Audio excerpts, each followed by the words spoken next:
It's a journey to the east, everybody, on Deep Dive Zone, a Sonic review series for fans of all shapes and sizes. I'm your host, Evan, joined as always by my co-hosts, Lorne and Bruce, and today we are continuing forward with Archie's Sonic the Hedgehog. And, well, we are still deep into the Iron Dominion arc, although this is the first time we've actually got a story named that. But, well, we're cutting off a Sonic Universe arc partway through today, which is... I knew it was going to happen sometimes, but it's always weird when it does. That's fine. It gives us something to look forward to. Yeah. Not really a big deal this time.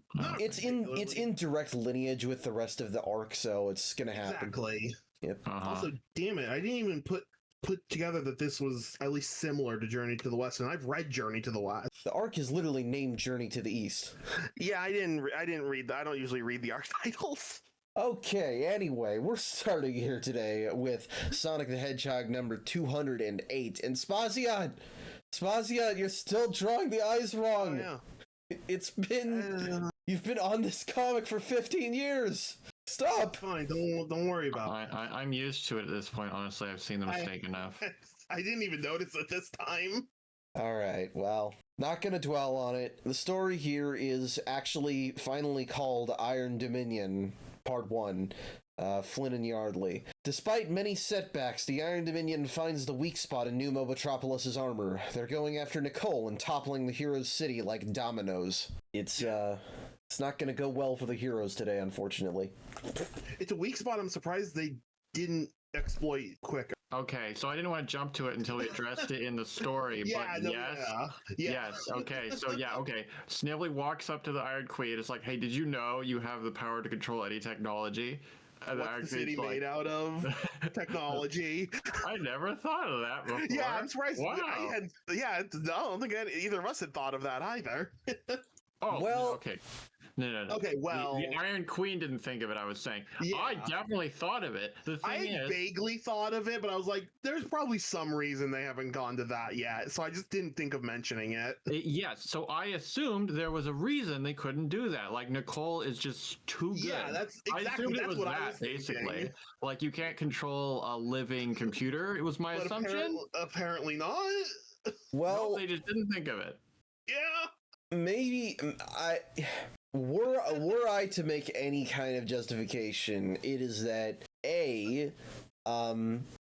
Snively did not fucking tell her what Nicole's whole deal was, and That's B, true. Nicole is an AI, so yeah. Being able to control technology and being able to control an AI in and of itself, it could be possible that she didn't know that she could do that. Now, Snively not telling her any of that is, yeah, kind of silly. And also the nanites, like, yeah, okay, I don't know. It's literally just, we were trying different things before now, and now we finally got to this thing. There is no good reason for this, but it's okay, because I like where this goes anyway. Yeah, no, I think it's still fine, because, yeah, where this goes is definitely interesting. Yeah. Anywho, we do get to see back at New Mobotropolis, and hey, it's the blue tornado. Yeah. We had that for all of, like, what, 10 minutes in Sonic Adventure, and then they went back to the red one, which, in fairness, is also what the games did, but, True. Game accurate. Oh, yeah. Yeah. Anyway, alarm goes off, Iron is attacking, so, we're heading out, and, Sonic gets a chance to be jealous of Sally and Khan, but doesn't say it out loud.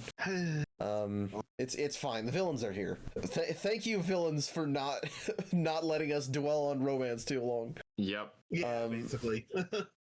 They touch down, and Nicole comes out to tell them to fuck off, but in a single second, Queenie's like, anyway, I control you. Yep. Yeah, so I was like, oh, wow, so the villains didn't think about that, okay. But then it was like, oh, wow, so the heroes didn't think about that either. Yeah, the fact that heroes also didn't think about it is interesting.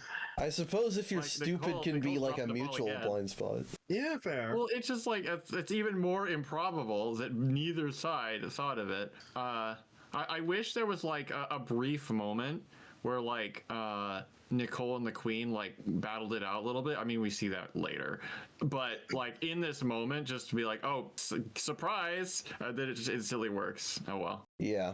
But this goes really badly because Nicole is now compromised. She is now, quote-unquote, Iron Nicole. She even gets a new evil outfit for it. I like the new outfit a lot. It looks really cool.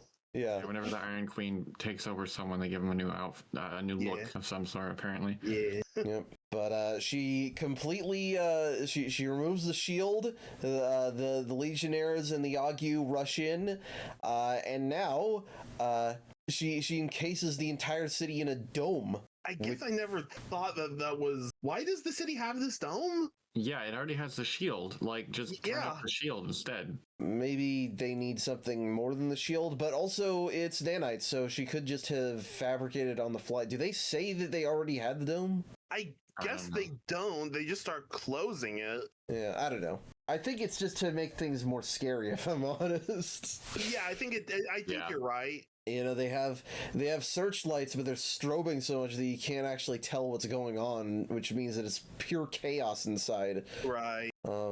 So yeah, castle is sealed off, civilians completely disorganized. It's quite bad. So various heroes are going at it trying to save people, but it's like we need to formulate a plan to fix Nicole like now, you know, because this is not a front that we can sustain a fight on. There's a really odd moment where like the dome closes and there's some like fighting, and then like Sonic like meets up with Sally and Connor's like, okay, there you guys are. Wait, how do we even get split up? And I'm like, yeah, wait a second. They were right together before the dome closed, and then they just separated for no reason. So it's like, I actually wouldn't have noticed that unless the writers had pointed it out. Yeah, so no, like, good job pointing out your own plot hole. I guess it's just the case, once the lights started flashing, things got really disorientating. Well, everybody started running around, and both Sally and Sonic are seen trying to help civilians, so I think they may have run to different places just trying to keep people safe. Probably. Yeah. It doesn't look like they go very far. Anyway, so they're trying to figure out a plan. Iron King shows up to get in their way. So Khan is the one who's like, all right, I'll hold him off. Sally, you go with Sonic and Tails. And then we get a scene of Snively going to visit his uncle in jail. I really like that Eggman is writing on the wall paralleling Gerald. Oh yeah, I didn't even think of that. That's pretty good. That's really cool. Unfortunately, this scene is basically just the same as the last time, which is that Eggman's still too crazy for it to be satisfying to gloat at him. Sure. Yeah, Snively just really wants to be able to, but just can't. Yeah, which that much is fine. I like repeatedly denying Snively what he wants, but yeah, that's a running theme in this arc. yeah, it's got kind of the same energy as Lee and Da. True, yeah. I do like that it ends with, goodness, when did you lose all your hair? Which, I guess he really did have those 6 hairs grafted back on after Shadow took them. I didn't think about that. Yeah, must have. Yeah, apparently. Anyway, we get to see Vector, Antoine, and Bunny all surrounded by Legion and Yagyu, and deciding, hey, I got a warp ring to Angel Island. We're going to use it to evacuate as many citizens as we can. Smart. And Antoine is really good here. You know, he holds the line for everyone to escape, including his wife, not knowing what will happen. But Bunny's like, of course, I'm staying behind with my man because we're a team. God damn it! Hell yeah! Yeah. It's a really good moment because initially Sully was like, leave, Bunny, because you're gonna be a problem if the Iron Queen finds you. But yeah, despite that, choosing to stay, it's a good moment. Yeah. Yeah. And, well, she doesn't get controlled. Instead, they both get grabbed by big nanite hands. Oh, I love that. Yeah, I mean, it's a city cool. made of nanites. Might as well use it to your advantage. Exactly. Yep. Every tool in Nicole's wheelhouse is being weaponized against the heroes. They grab civilians, they grab the tornado. Sonic barely just manages to clear one arm out to keep the plane off the ground. Jeez, yeah. So they managed to get airborne, and hey, we get Amy versus Iron King. I can get down with that. Yeah, I really like this matchup. This is so funny to see, but it's a funny matchup. Entirely accurate, though. Of course, Amy would be the one that could match the Iron King's strength. Yeah. Yep. She holds him down so that Khan can escape, and you know they both got, you know, blunt force weapons, so it's a good matchup. Yeah. Khan does meet up with the rest and manages to blast a hole in the dome for the plane to get out. You see, I think this is the reason why it's a dome, because if this was the shield, they just wouldn't be able to do that. Oh, okay. It's a writing decision. It's yeah, a writing decision. I mean, I don't know if he could blast a hole in the shield. Maybe he could. I think Maybe, it's maybe more. not, I but think it's this is more. realistic. Well, this is also more like quote unquote cinematic. That's the thing, is that I think casting the city in darkness was the main point of the dome. Yeah, that's a big part of it. Because I mean, ultimately the shield wouldn't be that different anyway. So No, the main thing the shield would be doing or wouldn't do was cast the city in darkness. It would still keep them in, and from a writing standpoint, I don't know how you could explain Khan being able to punch a hole through the shield. Yeah, I don't know. It's kind of written as completely indestructible. So. Exactly. I think yeah, you maybe do it this way, you're probably better off with the dome. yeah, maybe it's with Nicole compromised, keeping the. No, I don't know. I don't. Anyway, No, I think the Iron Queen just said, "Hey, make a physical dome to make everything go dark," and then She might have just done it for the. She just did it because it looks cool. yeah, break their spirits, but also I'm making a poor tactical decision. Yeah, basically. Yeah, it's okay. This issue has a few head scratchers here and there, but overall, I really enjoy this. It's got a lot of good character moments. Yeah, and it really shakes things up. Yeah, it's just they keep the pace rolling, so. Basically. And so shall we. We'll, the heroes escape, but they need to fix Nicole fast, so we move on to Sonic number 209, and this is just a badass cover in general. Oh, yeah. True. So, yeah, Iron Dominion Part 2, Flynn Yardley. With Nicole under the control of the Iron Queen, the heroes must quickly figure out how to liberate her programming, or else the entire world may be doomed to fall under Iron Dominion. And we begin with Sally blaming herself, as usual. Of course. Yeah. She is... She needs a therapist, man. Yeah. Yeah, this is the start of a meltdown. We'll see more, I think, in the next few that I've been kind of waiting. Yeah. We do get another stop wallowing in self-pity from Sonic. And I do like that she's like, I am not wallowing in... And then she, realizes, yes, I am. Yeah, I appreciate that we immediately we nip that in the ass and say no, she realizes it. Yeah. Yeah. It does unfortunately segue into a Sonic Con jealousy moment, but it's played mostly for just them being cocky, so whatever. Yeah, I think if you can maintain it mostly is that the rivalry moments aren't that bad. Yeah. So, Nicole, her security is too good to hack into, in that Tails' fingers are literally too slow. Yeah, he even says, I can keep up with her in my brain, but my body can't. Yeah. That doesn't really make much sense, but that's kind of funny. I get it. I can understand that. I think you can see things and interpret them faster than necessarily your hands can move to, because that's video games. You can often see exactly what's going on with the game. Can you match the timing? Not necessarily. Yeah, maybe. I guess. Yeah. That's why I don't play rhythm games. But yeah. So he can't do it, but Sonic's like, well, let's just use our inexplicable cyberspace machine from the Shadow issue. Oh yeah. Oh yeah. True, that exists. It does. It does. How it exists is not a criticism for this issue, but that one. But yeah.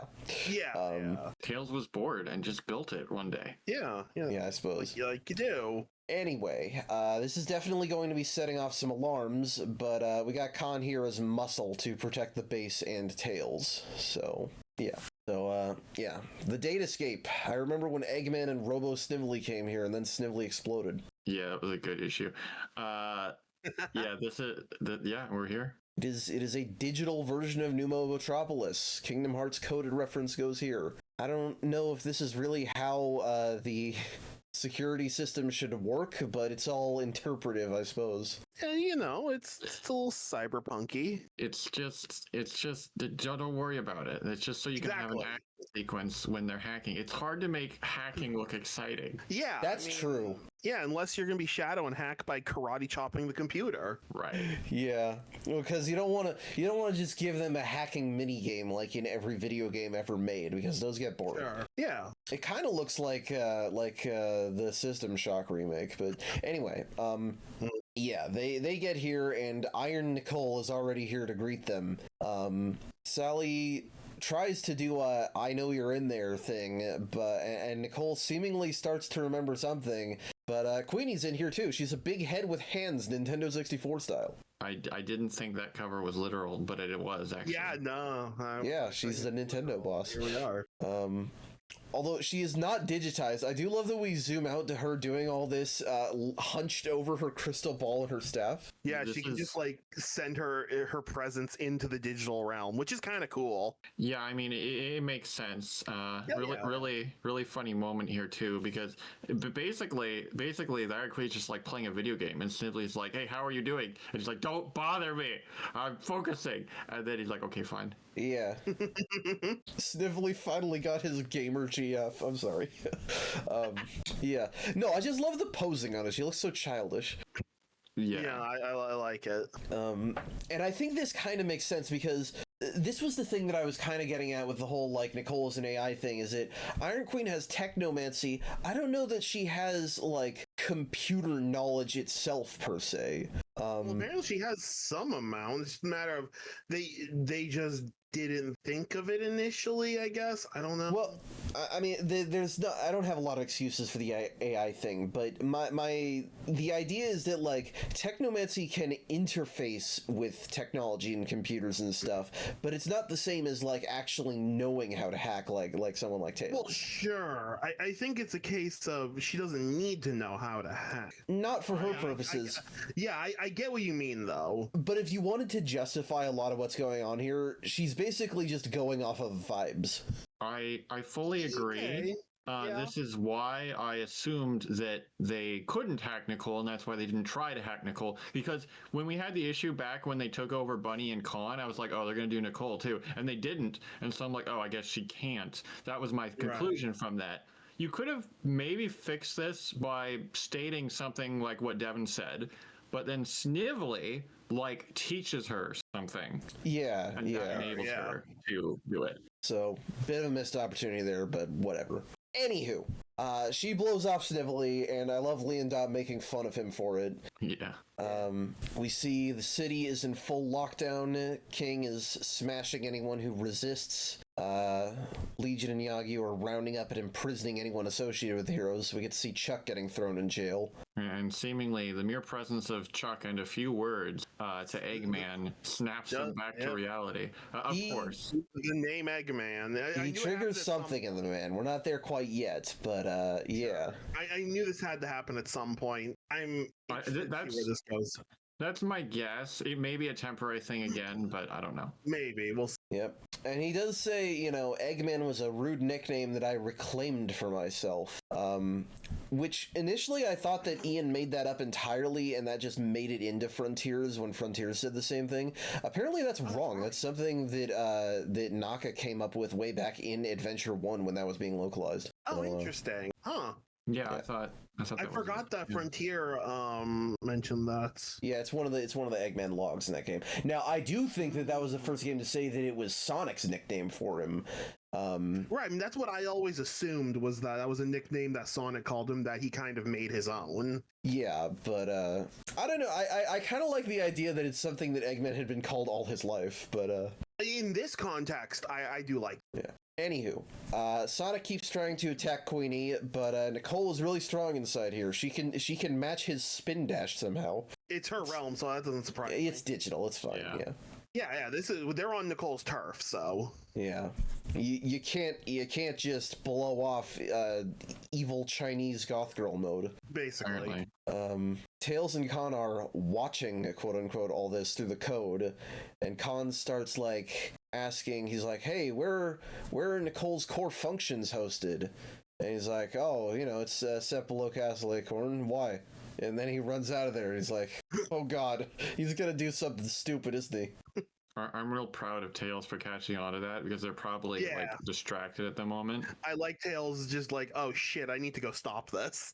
Yeah, he does manage to catch Khan before he gets out of sight, and he does. Yeah, Khan is basically like, well, you know, what if I might as well just blow it up? And it's like, you're not gonna kill her, dude. And it's like, you hypocrite. We managed to save you and Bunny from all this. The second someone else, you're ready to let her die, huh? Yeah, I mean, I understand why he comes to this conclusion. I'm not saying I don't get it, but he's wrong, and Tails says he's wrong, and we're obviously meant to side with Tails here. Well, because he does bring up a good point that, he's only about 50% mechanical, and Bunny's even less mechanical than that. Yeah. Well, I don't know about that, but whatever. Khan also Bunny only has 3 limbs. a magic ring to help him. So Yeah. Right, but and she was able to control both of them. Imagine a basically fully mechanical being. How much better control she'd have over them. Obviously, he's in the wrong. Yeah, but Tails, he takes the high ground though. He's like, oh, you really think that Sonic and Sally can't do anything? If that's the case, then what are we even fighting for? Come on. And well, they cut away from this, but I think from that last panel where he just looks at him, it's pretty clear he's gonna back down. Yeah. And then so Sally just says, if I apply Rotor's firewall coating, I could cast it like magic. Fucking what? I guess it's their own fucking cyberspace world. They can do whatever they want with the writing. I mean, we know that they have had, various levels of hacking training with Rotor and Tails and all that, but this is very much like, all right, we need something for Sally to be able to do. Yeah, basically, because right now Sonic is kind of doing the work. Well, and even then, he's just sort of treading water. So yes, Right. we can extrude the blocks of the environment Minecraft style. I mean, I don't know how this really works, but perhaps this is all metaphorical, and Sonic is basically just mashing on a keyboard and hoping that distracts them while Sally is actually hacking.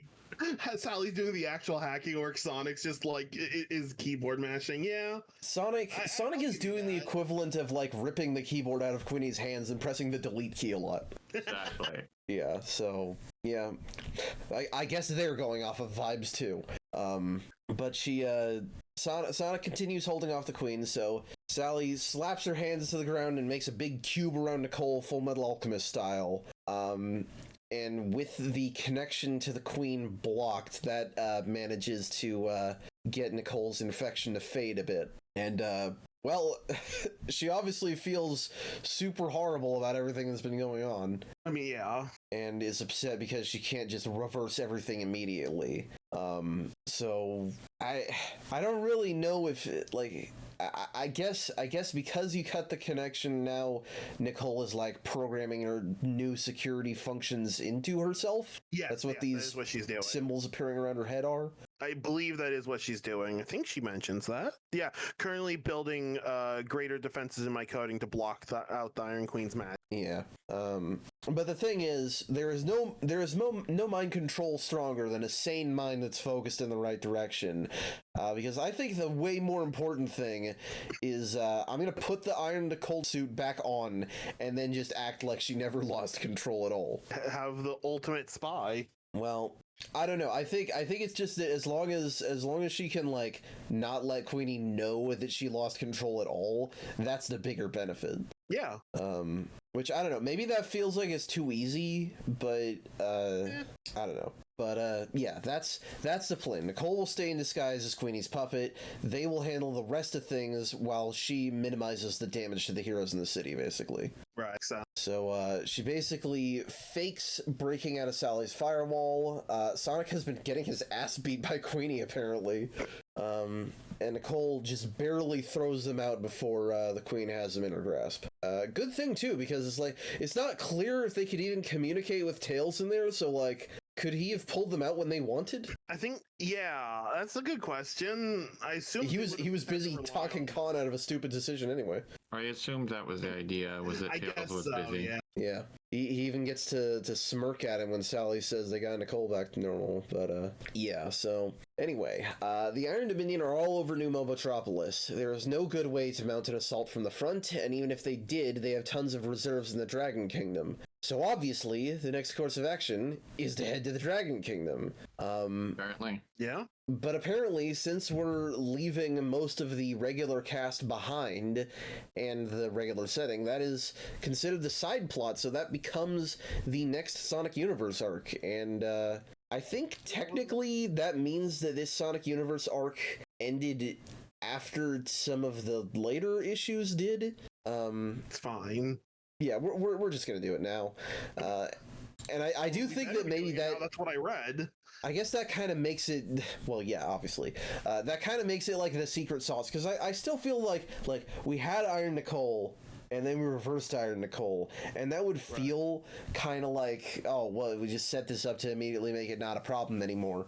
But the way that they handle it with this means that it doesn't feel like we got rid of it too fast, I think. Sure. I suppose. Not that it bothers us, but like it is. I'll just have to say, and we've seen this before.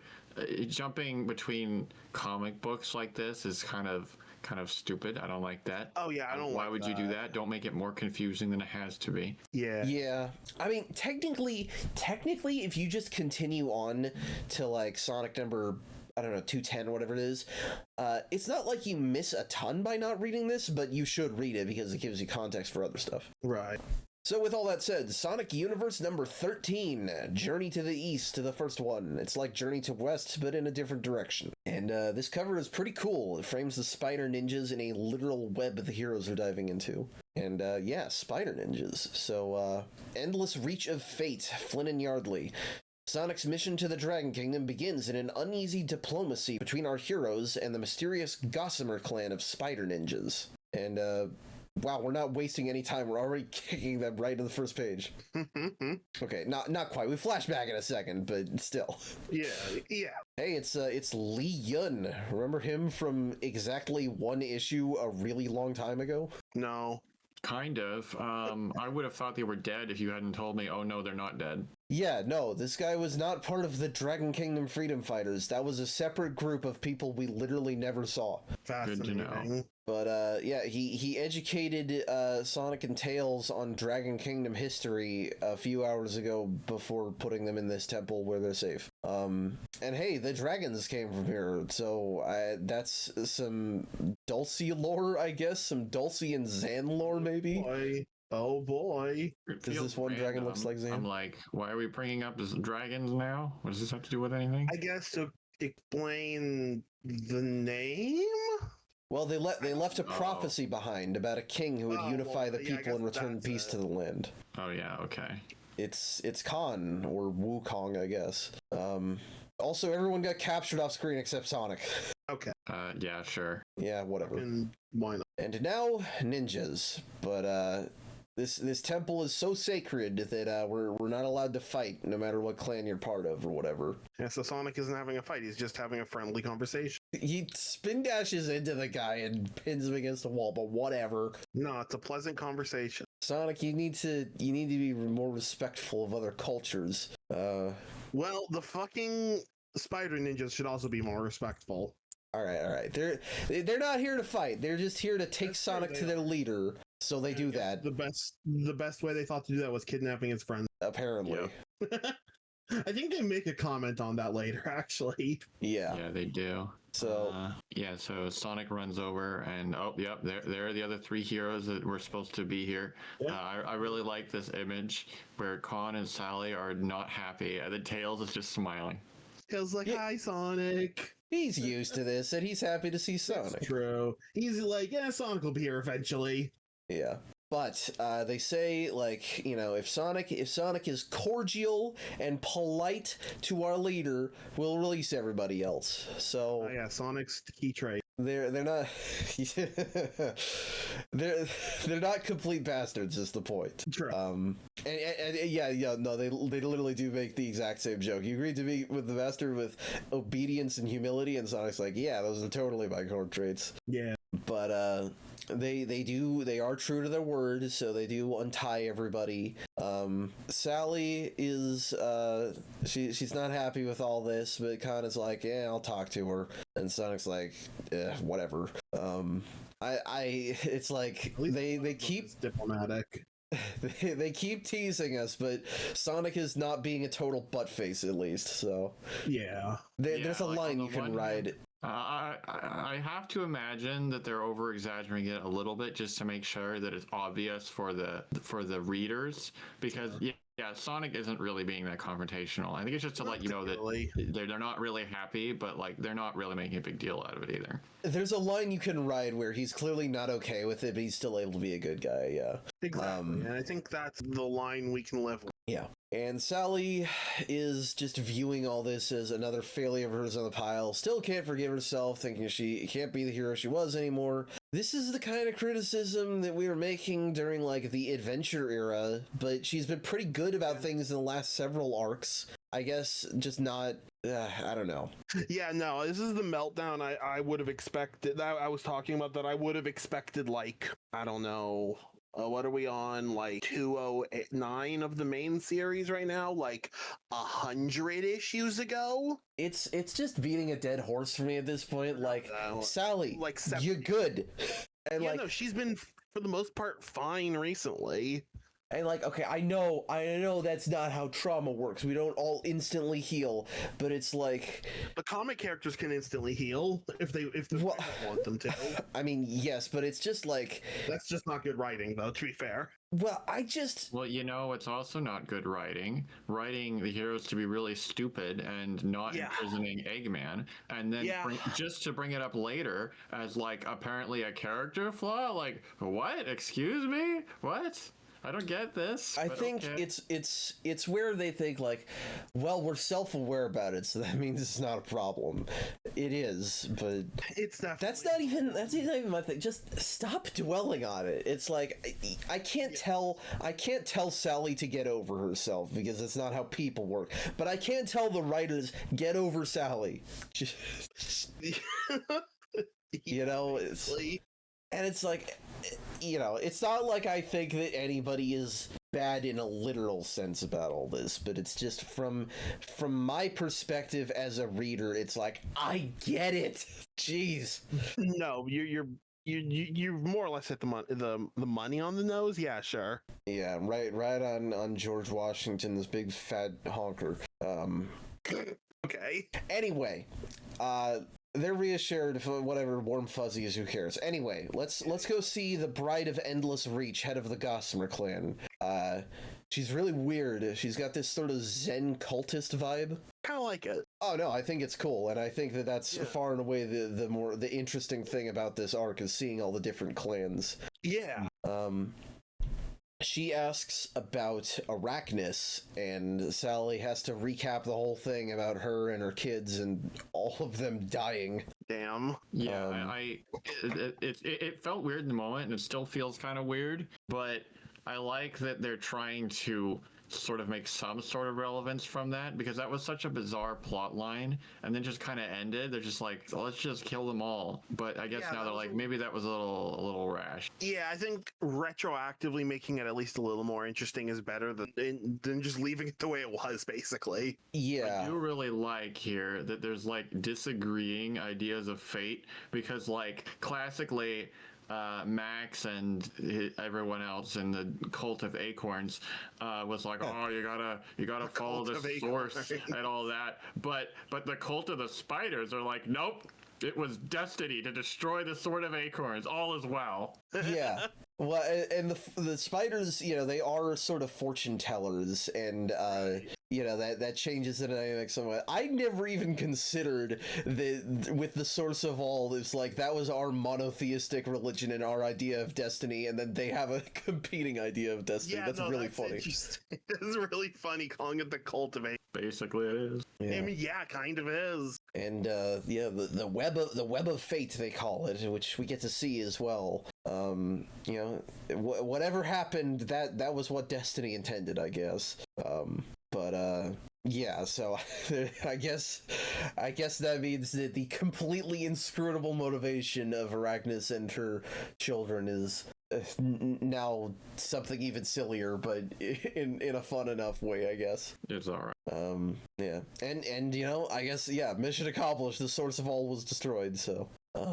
Khan, of course, decides to make an issue out of this, though, because seeing the future, if that is indeed what they're doing, and not just bullshitting, but seeing the future is something a lot of people could do with for their own safety. But this gets Endless Reach she's all haughty about it. She's all like, it's our peoples. The ways of fate can be mysterious. God has a plan for everybody, motherfucker. Ron isn't very experienced with negotiation, unfortunately.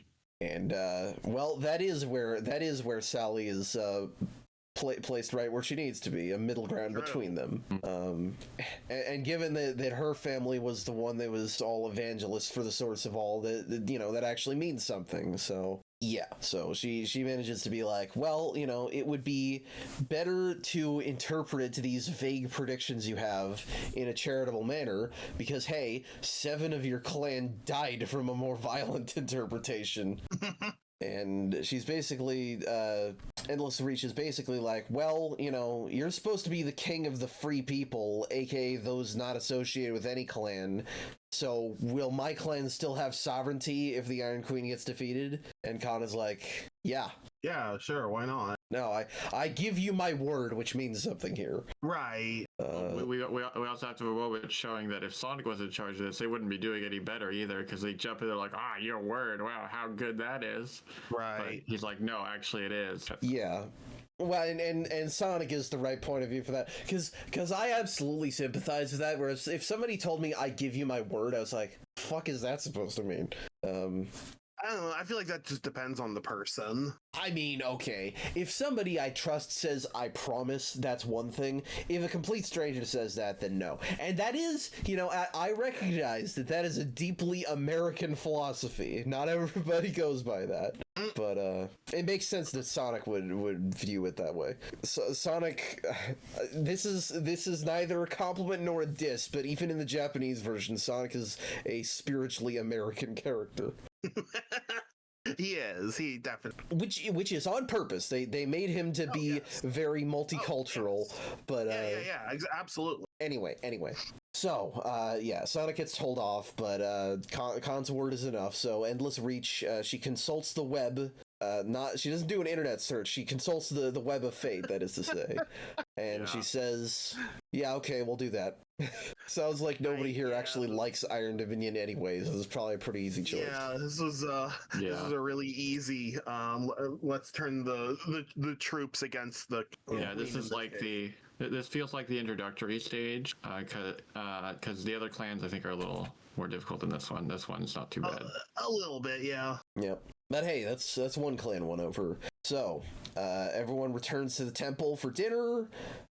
Sonic makes fun of Khan while he gets flirty with Sally. And then a kunai explodes Lee Moon's teapot. You bastards. How rude. Yeah. Son of a bitches. Yeah. But attached to that kunai is a message from the Yagyu leader, so that's where we're going next time. I would like to point out the background of Tails blowing Moon off with his tails. Yeah. It's great. I also like him shaking himself off like a dog. Yeah, he's a good puppy. But we get that message, and then that's next time. So next time on Dragon Ball Z, or well, this. Yeah. The end blurb also promises someone unexpected will return to darken Sonic and Tails' day. And at the time I read this, I was like, I have no idea who that could be. You couldn't really predict it either, knowing who that is. Honestly, not really. Yeah, it's a very you really think odd edition, but anyway, it is Sonic Universe number 14. Bats. Yeah. And I'll say this, I'm glad they didn't try to force any weird connection with Rouge here. They just are both bats. Oh yeah, no, that would have been weird. Yeah. Yeah. So, high price for rich knights, Flynn and Yardley. Sally and Khan have to deal with the sneaky and amoral acting leader of the Yagyu clan. Meanwhile, Sonic and Tails are stuck dealing with some old enemies. And the Yagyu are attacking. This feels a lot like how the last issue started. Yep. Yeah.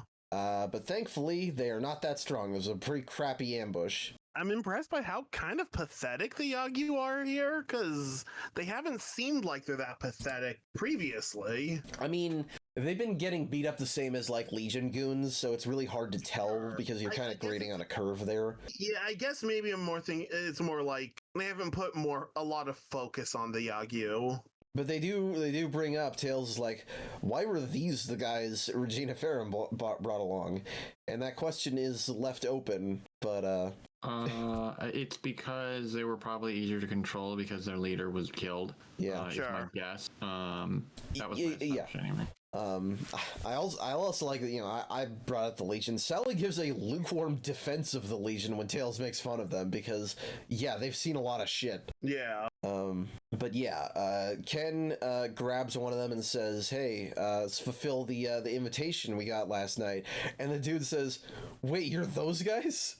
As if they didn't know. So this was just a routine robbery of travelers. Well, and they act like it's not a big deal either. They're just like, "Oh, it was just a routine robbery. You know, it's just how it goes around here. Like that. Yeah, it's not a big deal." Yeah.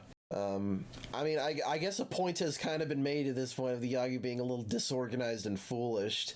The original bride that led them was killed, so we're not even sure what this meeting is going to look like. Mm-hmm. So they get there, they have their own temple that looks like the one from Adabat, the end of Jungle Joyride looks like this. Yeah, okay. Yeah. But anyway, the Yagi boss is that guy. It's that guy. I think we saw him back when Sonic fought these guys like once. Oh. I don't blame you for not remembering. Wait, are they really not named? I'm looking around here. I'm like, they just don't have a name. They're just No. the leader. It's that guy. The current Yagyu Lord regional boss. That's Wow, I can't believe they didn't even give him a name when they have a title card like that. yeah, that's interesting, huh? Yeah, this could honestly be a different character from before, and I wouldn't even notice.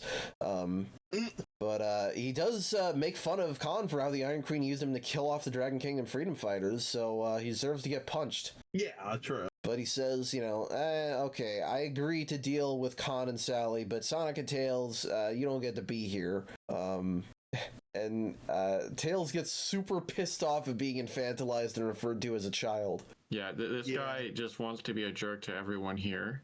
It seems like that's their modus operandi. Although it actually works quite effectively on Sonic because they're like, I'm not comfortable with Sonic being here. And they're like, yeah, I don't blame you, man. Yeah, he should have found some more weak spots to needle Sonic and Sally with. Instead, he just needles Tails, and Tails then goes off ranting about his achievements. Yeah. Yeah, as if beating Mogul is actually an achievement. Look, to Tails, it's an achievement. We should I'm not knocking Tails. I'm just pointing out that anyone can claim that, and I believe that they did it. Listen, in universe, None of us it's could supposed probably beat Mogul. Okay. Anyway, yeah, this is a trap. He's gonna attack Sally and Khan. Of course it is. Look at his face and tell me it's trustworthy. Yeah. I mean, that's slightly phrenologist, but you know. Anyway, Okay, what I meant. but I like that this is a simple character. He's not hard to understand. He's I can appreciate that. No, I'm not. playing it straight. I'm not being serious here. Anyway, don't worry anyway, because Sonic and Tails, they have their own trap to deal with. So Yeah, look who it is. It's our favorite character. yeah, Sonic tries to talk Tails out of a bad mood, but who could be better at putting Tails in a bad mood than Fiona? Oh God. I get the idea that Fiona's been following them around and just waiting for a moment That they're going wouldn't to interject in a surprise me. conversation, just like that, because they just slide right into it. They're like, "Ah, yeah, you're want to talk about lowlifes? Hi," basically. Yeah. Ugh. She challenges like, "Hey boys, I challenge you, catch me in the bamboo forest," and then she just smacks them with a bamboo over and over until Sonic speeds up to reach the other side. But the trap was a trap because Sergeant Simeon is lying in wait to punch Sonic, and you know what that means. We got the whole Goon Squad here, except not really. We got what's left of the Goon Squad. Yeah. Yeah, the current squad. Scourge is in jail, so Fiona needed a crew to roll with. I'd momentarily forgotten that Scourge was in jail, so I was thinking, oh God, where Scourge is gonna be here. Yeah, but it's really just not even the fearsome foursome, but the threesome foursome, I guess. That's not right, but you know what I mean. Yeah, so well, we can't say quite what's happening yet because then they cut back to Sally, who is trying to stay diplomatic in spite of the armed guards threatening them. You know, respectable. She's trying to go for the pragmatic approach. But the Yagyu guy is like, no, I'm sorry. I actually have no morals, and I like being able to do whatever I feel like, which the Iron Queen allows as long as I don't go against her. So I think this guy, he doesn't need a name. He's just a thug. Yeah, no, basically. Yeah, I think maybe that's the point. Yeah. Yeah. So, well, you tell me how you feel about Khan's compromise here, where I don't know how I feel about this. It feels a little easy because maybe we're just trying to do stuff with the other characters or something, but he says, hey, you don't have to be ruled over, you don't have to become a good boy, but just stop being a clan, because it seems like you don't really want to be a clan. You don't have to, if you don't want to follow rules, don't be a clan, just be a gang of thieves. I get the impression that's what the Yagyu basically already was. No, it wasn't. Not with the prior bride. Yeah, no, not before the prior bride. Yes, exactly. That's what this guy says. And that's what they would rather go back to being. No, I mean, I think this makes sense. I mean, I don't think it doesn't basically make sense. It's just that. Yeah. Basically, this guy is just like, man, I wish that we had the good old days, but too bad that we have that one bride in the way, and then, oh, the Iron Queen takes over. Oh, nothing changed. So sad. But I guess it's a little bit better now. And then Khan's like, well, what if I just do exactly what you want? Yeah. And he was like, okay, sure. I think I don't have an issue with the plan or with the agreement itself. It's the pace. Yeah, exactly. It just happens too fast. It happens over one page. Yeah, I think it's that they should have saved all of the Fiona stuff for next issue. Yeah, like, tease it at the end of this issue. Yeah. Yeah, I see what you're saying. But, yeah, I suppose. So, I guess the other thing is that this is... I guess the thing that leaves this as slightly interesting is it means the Yagyu are dismantled here, but which ones will stick with Queenie is, I guess, up in the air, maybe? Yeah, I mean, that's what Khan even says, is like, by my mind, they'll basically split into 3 factions. Yeah. And of course, the thug leader is like, he's being selfish. He's only thinking about his personal benefit. He doesn't consider this is going to lead to complete Yagyu civil war with some people going for that plan, some of them going back to Iron Queen, and the rest being completely lawless. So, that's gonna lead to untold amounts of death, probably, but they don't really focus on that. It's fine. It's background characters that we'll probably... Well, I can't say never see again, because I expect to see them again at some point. But not a lot of them, yeah. Yeah, exactly. I mean, there is literally no Yagyu character with a name. The only thing was the Bride of Rich Knights, and she's dead. Right. Right. Anyway, Khan and Sally, they congratulate each other, almost start to get romantic, but then back off because we need to figure out how to handle the Shinobi and Raiju clans. And here's the Goon Squad with Sonic and Tails in the dirt. Yeah. And I don't have anything to say about that, so let's move on to Sonic Universe number 15. Sonic and Tails are they're fight bros, I guess. Fight bros? I don't know. It's hard to say something about every single cover. You don't have to say something about every cover. Anyway, no love in a conquering storm. Flynn and Yardley, Sonic and company, are confronted by Fiona and 3 of the Fearsome Foursome. They're looking to retrieve their 4th member, Lightning Lynx, and it looks like it might just be in the hero's best interest to help them confront the Raiju Ninja Clan to do it. So, yeah, Goon's here. Sally says, attack immediately. This is really funny how, the Goon Squad's like, all right, we just want to talk. And then all of the heroes are like, nope. Time to fight.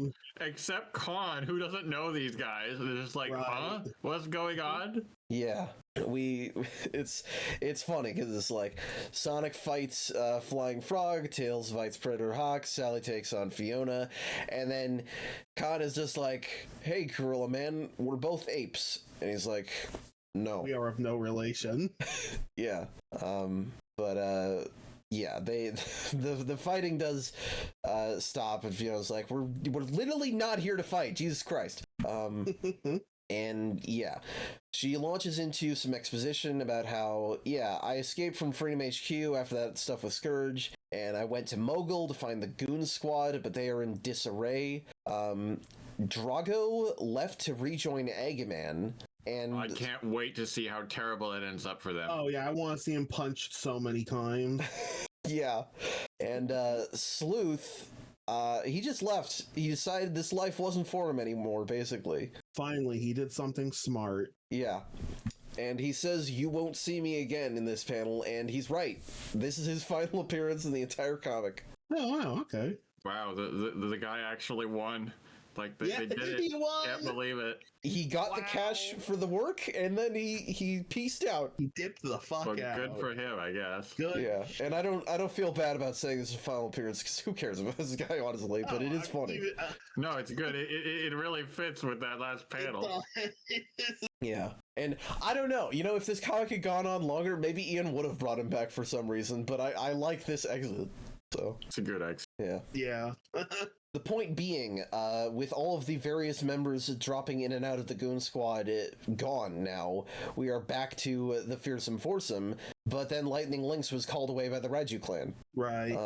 And yeah, Sonic is as surprised as you are that Predator Hawk, Sergeant Simeon, and Flying Frog care about anything, but they actually have a sense of camaraderie after all this time. Apparently. Yeah, that doesn't surprise me. Yeah. He snarks a little about Fiona's penchant for betraying people, and in my notes here, I say that she goes into Mean Girls mode, which I guess is true. A little bit, yeah. I don't know, I guess I might call this Fiona groomer moment, because she, really tries to manipulate Tails' emotions here. It's really gross. It is. I don't like it. I've seen this panel before without context. Or I guess these bottom two panels without context. It's like she's clearly, trying to get at Tails' latent, lingering feelings and saying, I'm good on the inside. It's really, I don't like it. Yeah, I don't like that. It's glad that Sally puts a stop to that pretty quickly. Yeah, it's because before you had a certain level of not innocence exactly, but it's like Tails was into her, she wasn't into him. It was just kind of a whole thing that she had to sort of ignore. And then later it was, I'll slap him in the face to make him feel like shit so I can win. Here it is literally, I'm using my sexuality to manipulate you. And yeah, Sally, you do deserve to fucking punch her in the stomach for that. I have no sympathy for Fiona here. I tried to before, but this just fucking sucks. So here's the thing. I have a few things to say about this. First thing, you can look at this a little differently, because this comes right after Sonic jabs at Fiona, because Sonic is like, oh, well, we can't trust Fiona because they're a traitor and all that. And then Fiona is at a loss. Is I don't know how to come back from this. So I'll just work off of that, basically. I'll attack Tails because I can't actually have a comeback to Sonic, perhaps. Second thing, you're kind of correct that this is different and weird. And this is clearly a moment that the writer's oh, let's make Fiona even worse so Sally can punch them. And I'm just okay, good job. You're writing a moment just to punch at the character everyone already hates. Okay, this wasn't necessary. No, it's not really necessary. I agree with that, but it is cathartic. That is a good perspective on it. I think you had a rational read on this. So fair enough. Anyway, the goons want Lightning back, and the heroes want the Raiju to renounce Queenie, so we're gonna try and make those work together as a plan, basically. And Fiona's got a plan, basically. They're gonna start at the old Iron Fortress, use Tails, Pred, and Flying to get in the ninja's way, basically, while Sally and Fiona open the gate. And then Sonic, Ken, and Simeon are going to break down the barrier inside. And it's one of those things where they explain what the plan is while they show you the plan, like a classic heist movie. Yeah. I do like how they break down the door.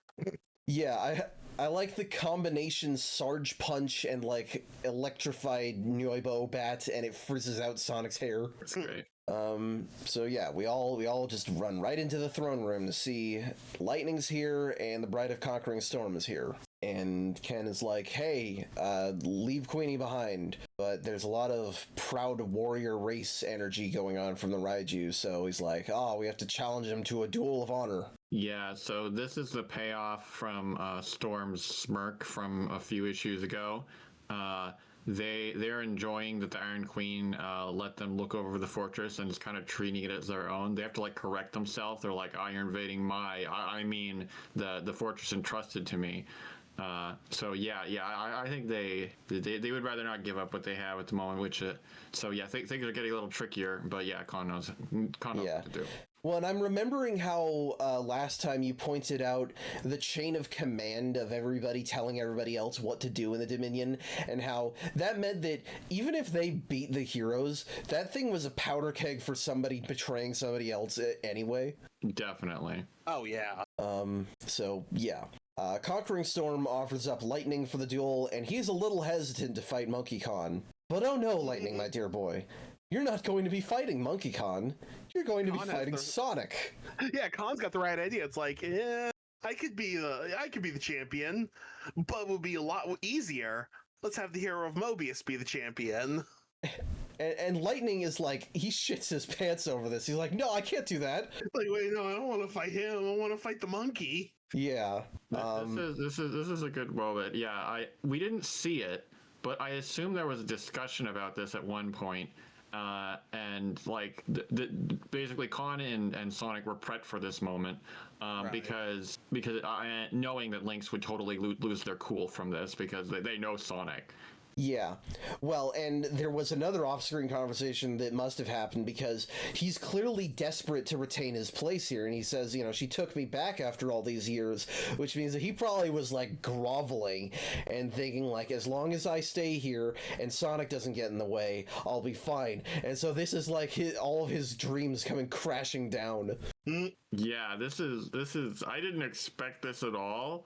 Like, okay, like, sure, you're giving some character to this Goon Squad member, but yeah. So that's kind of neat. But at the end of the day, they're still a Goon Squad member, so no, they lose. Sorry. Yeah, Sonic beats him, and he doesn't just beat him; he beats him easily, and even apologizes to him. And yeah, no, and after this, you know, Conquering Storm is like, the fucking pathetic loser, you're banished again. And he's like, no, I love you, please. No, it's good. I love the dialogue choices. They hint at such a minor villain still having an inner world, which is really good. Yeah. And yeah, he's Lightning is fucking broken over this, and I love how the rest of the Goon Squad is like, "Welcome back, our friend's back," and he's so clearly like his dreams have been crushed, and you can see Fiona totally intended for all of this. Of course. Oh yeah. And she's so happy that he has been driven to revenge-filled rage. So those heroes will get what's coming to them. And frankly, like, the fact that he gets so close to saying I love you and then Conquering Storm, she just doesn't care. She's perfectly happy with this outcome. Yep. I mean, oh, well, yeah, okay, yeah. At the end, yeah. I mean, yeah, she doesn't seem. They're annoyed at Lynx when Lynx is groveling, but yeah, when all is said and done. Well, yeah, no, my point is just like she meant everything to him somehow, and she does not give a shit about him. Exactly. Yeah, I get what you're saying. Yeah, but it's like, the structure here is already falling apart with Yagyu disbanding, and she's confident the heroes will beat the Iron Queen, so that means I'll get to conquer the other clans. So yeah, the goons leave. Tails thanks Sally for keeping Fiona away from him. And this next part, Sally's like, it felt oafish just punching her in the stomach, which is funny because I was caught off guard like that, and I laughed like a fucking idiot. But I honestly laughed when Sonic said, actually, I thought it was kind of hot. No wordplay, no sarcasm. Sonic just said that watching one of his exes beat the other was a turn on. I didn't even read that. What the fuck? This is the most heterosexual thing Ian Flynn has ever written. What the fuck? I didn't see that my first read through. Moving on. The Shinobi clan is the last to go. And the thing is, we don't know how to find them because chameleons turn invisible, so I assume their bases too. Yeah, I mean, probably. They turn their base invisible with science. Could just be camouflage or well hidden. Yeah. But speaking of which, a certain someone has the answer to that. It's SBO. What a shock. Wow. Yeah, it's almost like they foreshadowed this. Yeah. But exactly what is going on with that is going to have to wait till next time because that is our last issue of today. And, it's pretty fun. I had a good time with these ones. Yeah, definitely. It's nice to be able to explore a mostly new to us location and You know, Flynn's penchant for making things feel like they fit when they were very obviously disparate ideas that had nothing to do with each other is... He's got a knack for it. Yeah, it feels more natural here. Sometimes it feels a little forced, but it's actually worked pretty well here. I think the nice thing is that, like, you know, I said back at the start of this arc that it was Flynn doing with a lot of Frank Strom concepts what he did with a lot of Pender's concepts. But frankly, the Dragon Kingdom was kind of a blank slate for them to do whatever they wanted with. They'd barely done anything with the Dragon Kingdom one time we saw it? I think it was twice. But A few times. Okay, couple, 2 to 3 times, whatever. Either way, we've seen it less than 5 times, and it's nothing like making sense out of all the Penders stuff.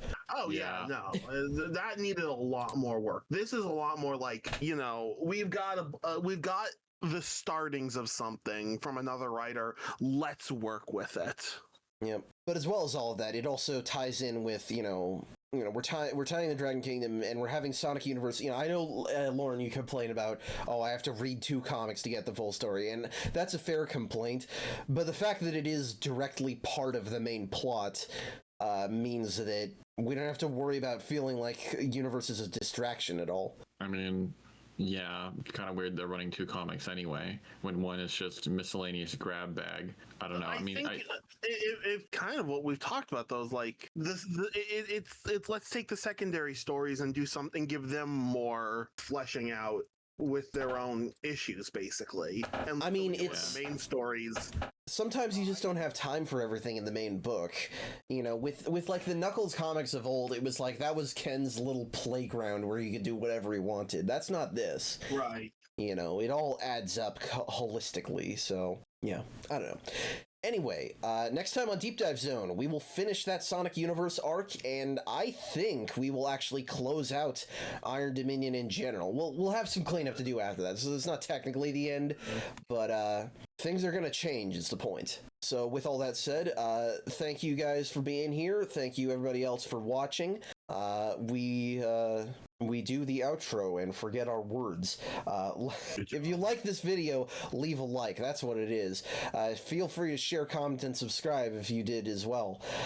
If you think that any of us are cool, or you have any questions, comments, criticism, feedback, etc., we have a link tree in the description with links to all 4 of our socials. I honestly don't think we've ever gotten any messages on any of those, but I say it anyway. I don't even know what link to a social you have for me anymore. I don't remember. But the point is, thank you all so much for watching. We will see you next week with another exciting episode. I hope you all have a great rest of your week. I hope you all have a great rest of your night, and take care. See you in the next one.